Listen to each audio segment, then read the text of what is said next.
Wednesdays are for people's elbows, super kicks, and springboard cutters. You know what that means. It's the Drop the Mic Wrestling Podcast hosted by Michael Davis on Boom Broadcasting, and it's time to pick up that mic.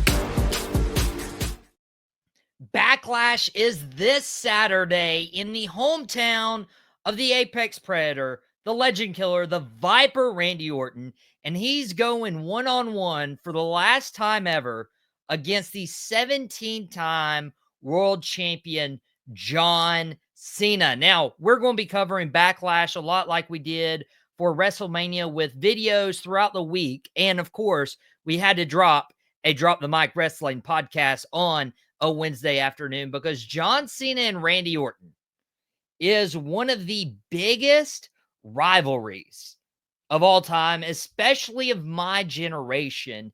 And it's because these careers have been intertwined. So we're going to cover why this match means so much this weekend. John Cena, Randy Orton for the WWE Championship. Now, Backlash historically has struggled with making it seem special.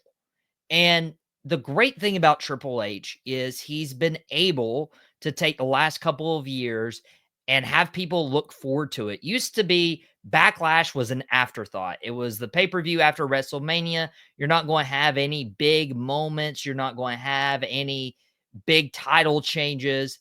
And that was just the name of the game. You just didn't put much thought into Backlash, but you needed something to tie up loose ends, like rematches for championships or following up on a big WrestleMania match. But WrestleMania pulls out all the stops. And the last couple of years, Triple H has made Backlash feel special. A couple years ago, in Puerto Rico, we had Bad Bunny and Damian Priest. We had Selena Vega come so close to win the SmackDown Women's title against Rhea Ripley.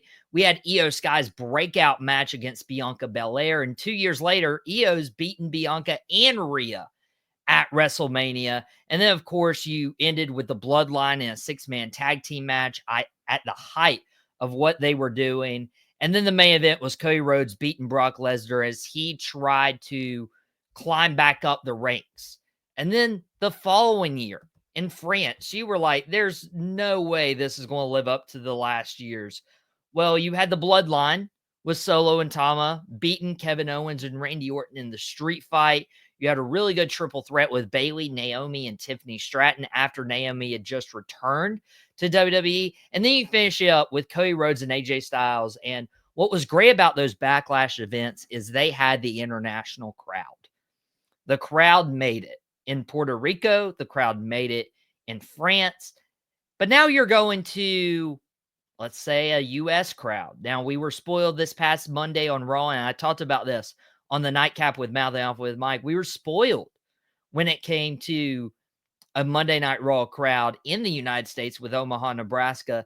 But can St. Louis deliver? And I feel like with John Cena's recent heel turn and with Randy Orton wanting to win the WWE Championship in his hometown, St. Louis, that the crowd may not be as hype for all the other matches. I mean, do you expect them to be as excited for Lyra Valkyria and Becky Lynch for the Women's Intercontinental Championship? Are you expecting them to be excited for Pat McAfee and Gunther or the Fatal 4-Way or the Intercontinental Championship? You have really good matches. You have a good card. You have some good stories, but everybody is buying a ticket to see Randy Orton potentially win the championship in his hometown. Now, it's all because John Cena and Randy Orton have had their careers intertwined. They were a part of that amazing class that came in at the same time in OVW, the one with Brock Lesnar, the one with Batista, and all their careers launched in 2002, but it wasn't until Brock Lesnar emerged in 2003, 2004, and then John Cena and Randy Orton began to follow suit. And then you had Batista follow suit. And you can't tell the story about ruthless aggression without those four men. And the fact that John Cena and Randy Orton, we will get this match in 2025 is remarkable. From Randy Orton having a severe back injury that took him out for 18 months to John Cena going off into Hollywood and making his name there. It's amazing that we get this match, main event in a pay-per-view or a premium live event at this stage. And it's awesome. Now, these two took two completely different paths. John Cena was a good guy. He started out as a rapper and then he was almost released, but he won the WWE Championship at WrestleMania 21 against JBL 20 years ago in 2005. And that would be one of his first 17 record breaking WWE Championship reigns as the world champion. John Cena was the definition of hustle, loyalty, respect. He was the modern day WWE Superman. If there was a comic book written about John Cena, I would not be surprised. As that invisible man of you can't see me. And he's always coming to the rescue and fighting for the greater good. On the other hand, Randy Orton has made his career being vindictive, violent, nasty, cunning, punting people in the head, RKOing women. Randy Orton is the ultimate villain. Now, he has had some babyface runs. The RKO got really popular, which has allowed Randy Orton to, be more of a babyface. Randy Orton also getting up there in age, people begin to appreciate the work that Randy Orton has put in, which is easier for fans to cheer Randy Orton. And so throughout this entire rivalry, John Cena's been the good guy, Randy Orton's been the bad guy, and now we're coming to the point where the roles will be flipped on Saturday. John Cena portraying the heel for the first time in this rivalry, and Randy Orton being the outright babyface in his hometown. But what you can't ignore is getting here based on the careers, because we don't get here in 2025 with this main event if both of these guys didn't deliver. Again, John Cena almost released from his WWE contract. Randy Orton having to step out of the shadows of his father, Cowboy Bob Orton, and go and just dominate Monday Night Raw, Friday Night SmackDown. It didn't matter what brands they were on.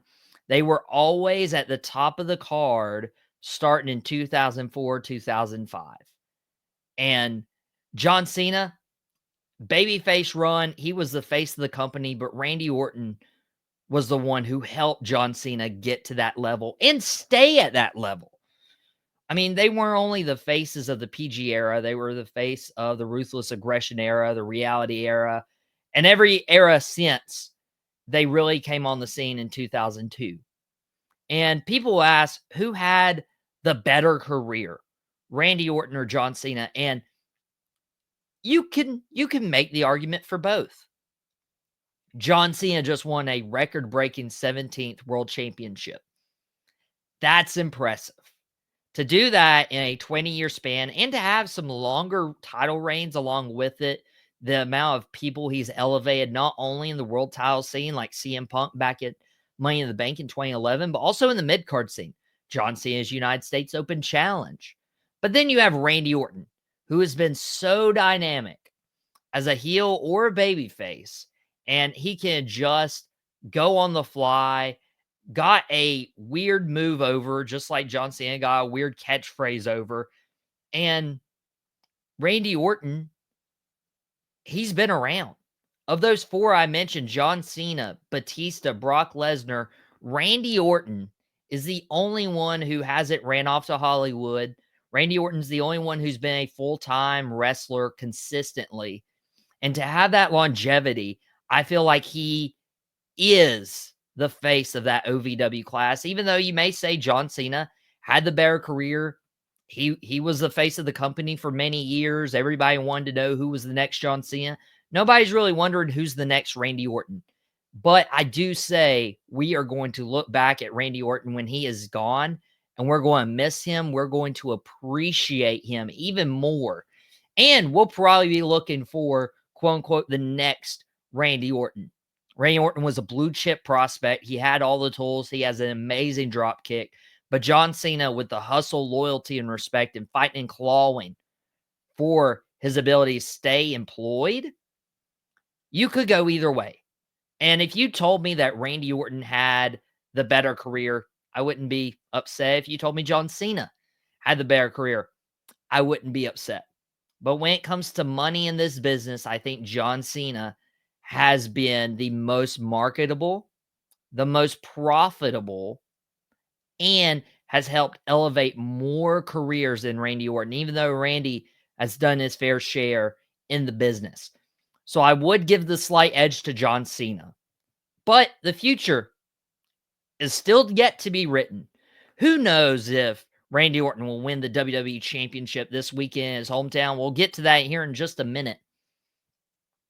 Or who knows if Randy Orton will ever catch up to John Cena's 17 or even win an 18th world title. It's all up to Randy Orton and his health on how long he continues to go full-time in the ring in WWE. But John Cena's future is more clear. It ends this year in 2025 unless he pulls this heel move and say, I don't respect you. I'm going to retire at next year's WrestleMania. I'm going to keep going. No, John Cena is wrapping up. And he hasn't been full-time in several years, doing some Hollywood stuff. And he wouldn't have been able to keep up with the WWE schedule at this pace or at his normal pace that we saw him working 300 plus dates a year. So Randy Orton has more tread on the tires, as it looks like. And John Cena's winding down. John Cena's playing the part-timer that everybody hated, just showing up, talking for a few minutes, dissing the crowd, and then wrestling when he has to. And Saturday at Backlash is one of those times he has to. So as of now, I do put John Cena's career ahead of Randy Orton, but it's not over yet for the Legend Killer, and he can kill John Cena's legend if he's able to surpass him in world title reigns, in memorable and notable feuds. Randy Orton does have the possibility, based on longevity, to beat John Cena in terms of legacy. Now, when it comes to legacy, this rivalry in of itself is one of the all-time greats. You could mention The Rock and Stone Cold Austin defining the Attitude Era. Stone Cold Steve Austin and Mr. McMahon, if you want to go that far, defined the Attitude Era. Triple H and Shawn Michaels, they defined the early onset of ruthless aggression. The Undertaker and Kane, decades and decades and decades. Bret Hart and Shawn Michaels, their memorable feuds. You have CM Punk and John Cena. That promo that elevated CM Punk was based on John Cena. And you can go into the annals of history. Trish Stratus, Lita on the onset of the women's division. Charlotte Flair and Sasha Banks on the onset of the women's revolution.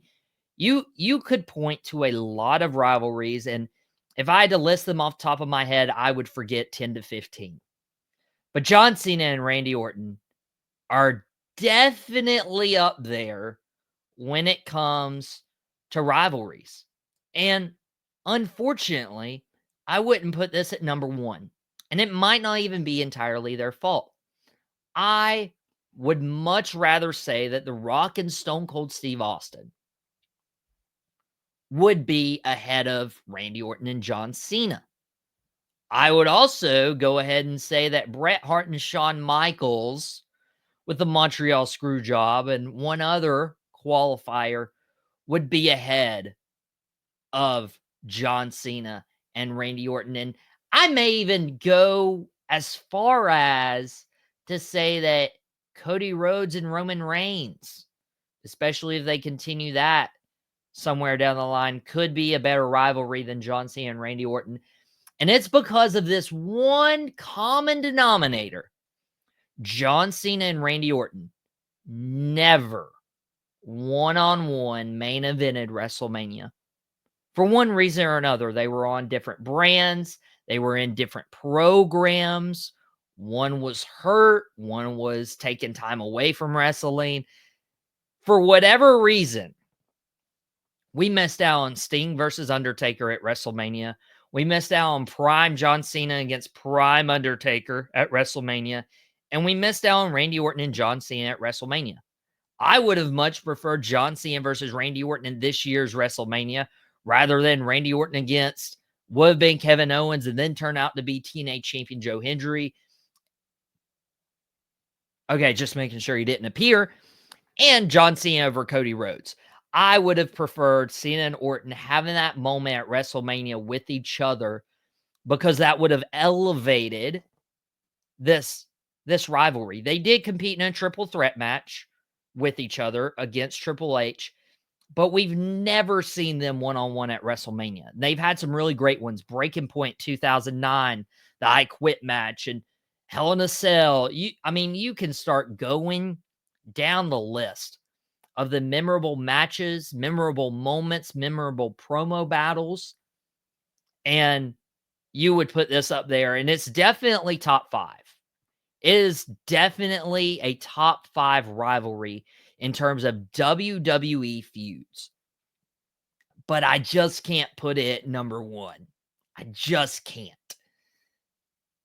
And so, as this rivalry comes to a close, this Saturday, it appears John Cena and Randy Orton will face off for the final time.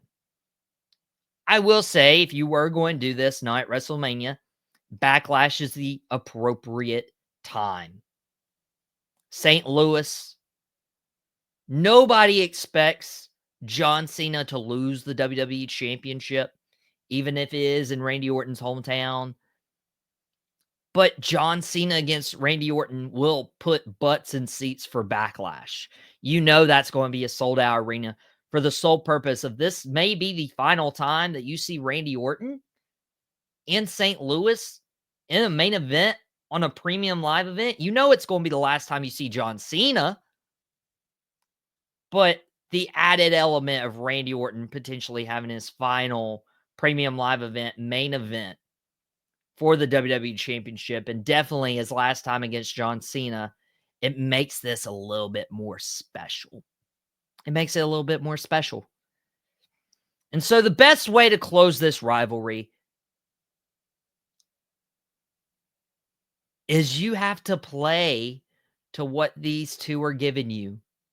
John Cena went from hustle, loyalty, and respect to just disgracing and wanting to ruin professional wrestling, the business that gave Randy Orton the life he has now, and his father and his grandfather. Randy Orton, all of a sudden, hears voices in his head, and now he's the voice of a reason. This is the first time we've ever seen a heel John Cena, babyface Randy Orton. So this better not feel like any other John Cena and Randy Orton match. We should get flashbacks. We should get elements of their feud honoring the past. But John Cena wants to ruin wrestling. And that means two things. One, Randy Orton will join the long list of people losing in their hometown in the main event for the World Championship. Sami Zayn at Elimination Chamber. Drew McIntyre at Clash at the Castle. There's a theme here. There's a theme. So Randy Orton can't win this Saturday at Backlash. And you have to have the fans leave with a horrible taste in their mouth to continue the theme that John Cena wants to ruin wrestling. I don't know how you do that. I don't know if John Cena hits an RKO and beats Randy Orton. I don't know if Travis Scott comes out. I don't know what happens, but we're not seeing The Rock. And we're seeing John Cena win in the just grossest, unsettling, unsatisfactory way as possible. And that is how you close the chapter, the storybook of John Cena and Randy Orton. Thank you for watching the Drop the Mic Wrestling podcast on Boom Broadcasting.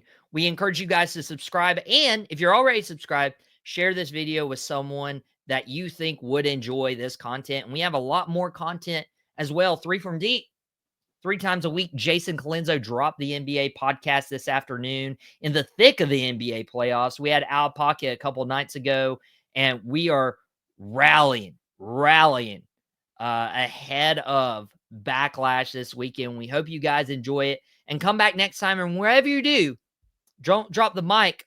We'll catch you back here next week.